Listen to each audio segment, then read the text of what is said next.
welcome to our first virtual Sunday school.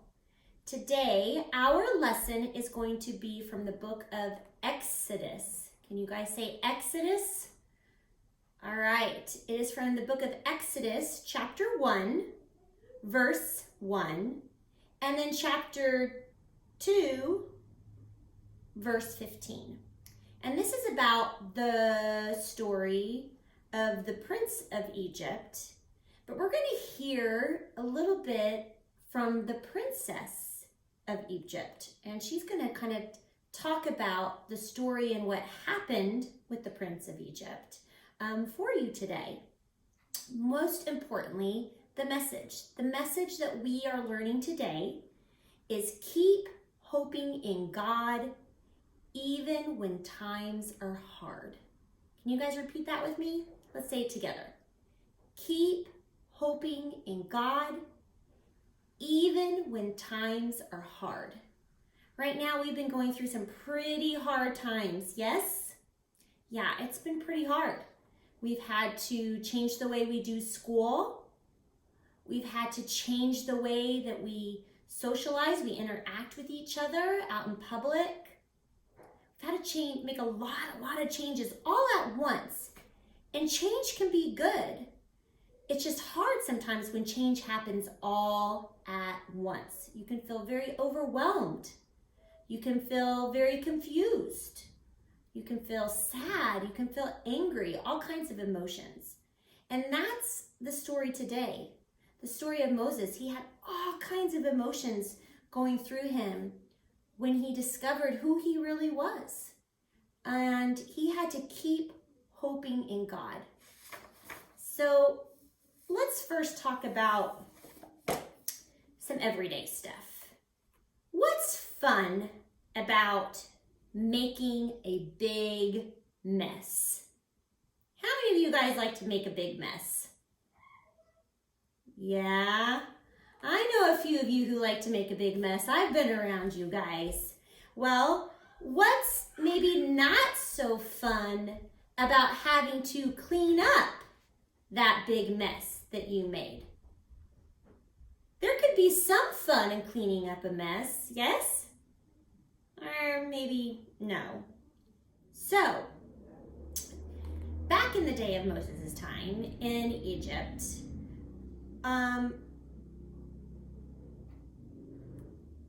lot of people were slaves, and they had to do what someone told them to do. They didn't get a choice. I'm assuming sometimes you guys get told what to do by your mom or dad, or possibly by an adult, a grown-up at school. Or maybe sometimes you hang out with your grandparents and they tell you what to do. You know, back in the day, they called the slaves had masters. And I want you to think about how it would feel to have to work really hard all week without getting paid anything. I know some of you guys do chores and you get paid to do those chores. There are some things that you just have to do that are your responsibility and you don't get paid. But some of you I know have done some really great things for other people and you've gotten paid for it. Now, let's think about those really great things you did for other people, and what if you didn't get paid for it? You just had to do it.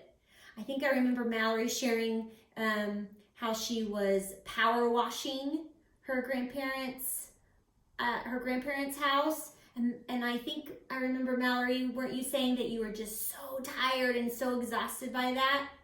Imagine doing all that work and not getting paid because you were treated as a slave and they were your masters and they told you you had to do it.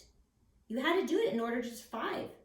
How would your life be different if everyone in your family had to be slaves? What if all of you had to go to work every day? Really hard labor work, like power washing, building, carrying bricks, heavy loads of things. and you didn't get paid. Then you came home, you ate, you went to bed, and the next day it was the same thing over and over again for the rest of your life. Pretty terrible to think about that, right? So this is what life was like for God's people in our Bible story today. Today is going to be our first step through the Old Testament book of Exodus. And in this lesson, we are going to see that even when things were at their worst for God's people, God was already at work on their behalf. So even though there were such hardships, just like we're experiencing right now, some pretty hardships, but I got to tell you, not as hard as the slaves back in Egypt's time. But it can feel hard. God was working on their behalf, and I want you to know that God is working on your behalf right now, on all of our behalf. We just don't maybe see it or feel it or quite understand it or know it just yet. So let's meet the Princess of Egypt. She has invited us in a sneak peek into Pharaoh's palace, and I want to hear what she has to say. I have to tell you, she said that it's very dangerous to be in the palace, okay? So you got to be really quiet. And, you know, if you happen to see this guy walking around with a crown on his head, you might want to duck and run for your life. I believe his name is Pharaoh. You might want to watch out for him. So let's hear the story of Exodus, the chapters 1 and chapter 2 that I told you about, through the Princess of Egypt. Here we go.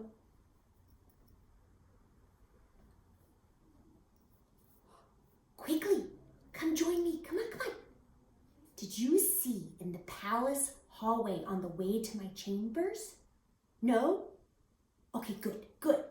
You see, what I'm about to tell you is a big problem between me and my father, Pharaoh. It's been a problem for many, many years, ever since I found that little basket floating in the river. It was so long ago. I took several servants and went down to the river to just take a bath. I just went to take a bath. And just as I was getting into the water, I noticed a strange thing. A covered basket floating in the tall reeds by the river's edge. I sent one of my servants girls to, go get it, because I wasn't about to go down there and touch it. So I sent one of them to go down, and inside was a baby boy. A perfect little baby boy. Oh, and he was crying. I knew right away this must have been one of the little Hebrew babies. The Hebrews, the Israelites, are foreigners who lived among us for hundreds of years. And my father, he hates them. He's made them slaves, and he's made them work harder than you can imagine. If there's a war, my father thinks they might turn against us. I felt differently about the Hebrews. Some of my dearest servants are Hebrews, and I love them. They're like family to me. I'd never do anything to hurt them. Well, finally my father, the great Pharaoh of Egypt, gave a terrible order. Oh, he commanded that all Hebrew baby boys be killed. The girls could live, but the baby boys, they must be killed. Isn't that awful? If the families didn't kill their own baby boys, our soldiers would go through their towns and kill them. I was sure that this beautiful little boy I had found in the river was a Hebrew. His mother must have sent him afloat, hoping that an Egyptian would, find him and keep him alive. And that's exactly what I decided to do. No sooner had I pulled that crying little baby from the river than an older Hebrew girl came running up and asked if I'd like her to find someone to nurse him. And of course I accepted her offer. I named the little boy Moses, and I sent him off to be raised in a Hebrew home until he was about 3 years old. Oh, I was so delighted the day Moses came back to me at the palace. He was so strong. He raised with all the other princes in the palace, and he made me so proud. I decided to tell Moses when he was still young that he was different from the other princes. He wasn't Egyptian, but Hebrew. And now, I don't know if what I did was such a good idea. I mean, if I had just kept a secret, we might not have the trouble we do now. Moses was always curious about his own people, and when he was old enough, he wandered away from the palace to see the Hebrew people working, and he saw cruel masters beating them if they didn't get enough done. He saw how different his life in the palace was from theirs. So one day when Moses saw a taskmaster being cruel to a Hebrew slave, he just couldn't take it anymore. And he got so angry that he killed the cruel taskmaster. And then he had to run away before Pharaoh had him killed. That was a week ago. And I don't know where Moses went or when he'll be back, and I may have lost my beautiful Hebrew son forever. Now, you better sneak out before anyone finds you here. If you run into any guards along the way, don't say anything about Moses. Just explain that you had a beautiful meeting with me, the princess. Okay, hurry before my father, comes in. Sometimes he comes in this part of the palace and it's just terrible. Be safe. All right, you guys. What do you think about that story from the princess about Moses finding him in a basket floating, and then all of a sudden him being raised, in this beautiful, beautiful palace, only to find out that it's not really his family? It's not really where he belongs? That he should have been raised amongst all the people down below the palace who are working hard as slaves, doing hard labor? How do you think he felt? How would you feel discovering that your family really wasn't supposed to be your family? Pharaoh was the most powerful ruler on the earth at that time, but privately, he was scared of the growing number of Hebrews. I try to think about what made Moses different from the other princesses at the palace. What do you think?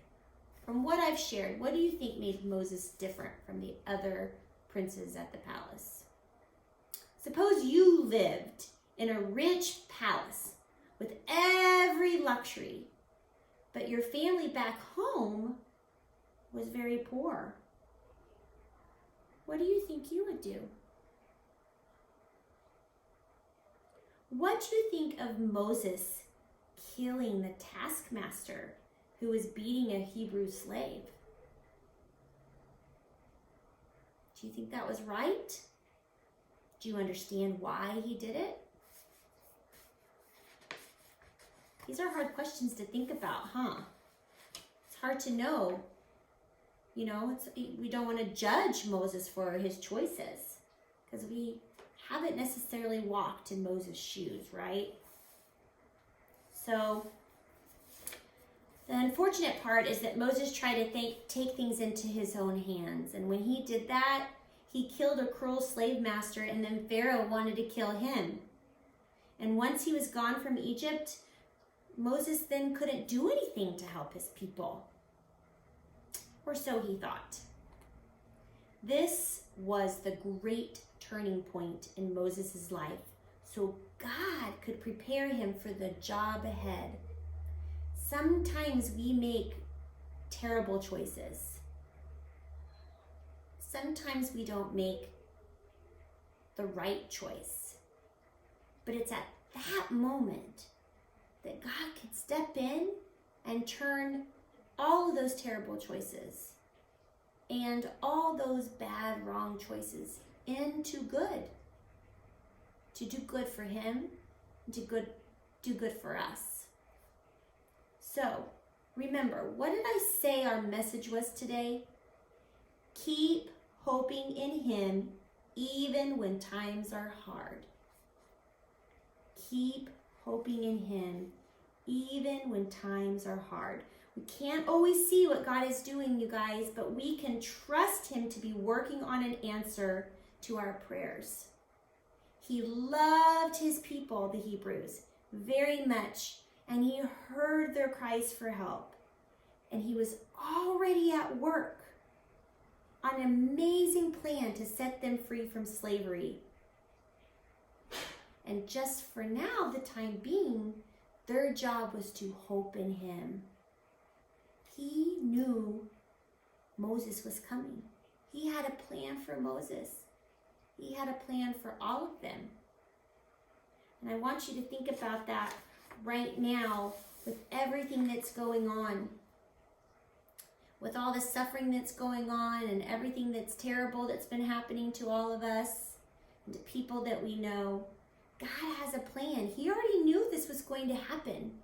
And he's already working out a great way to take care of us all. So thank you guys for participating today in Sunday school. And I want you to remember that the Hebrew people did suffer a lot under Pharaoh. We also have problems that feel very overwhelming at times.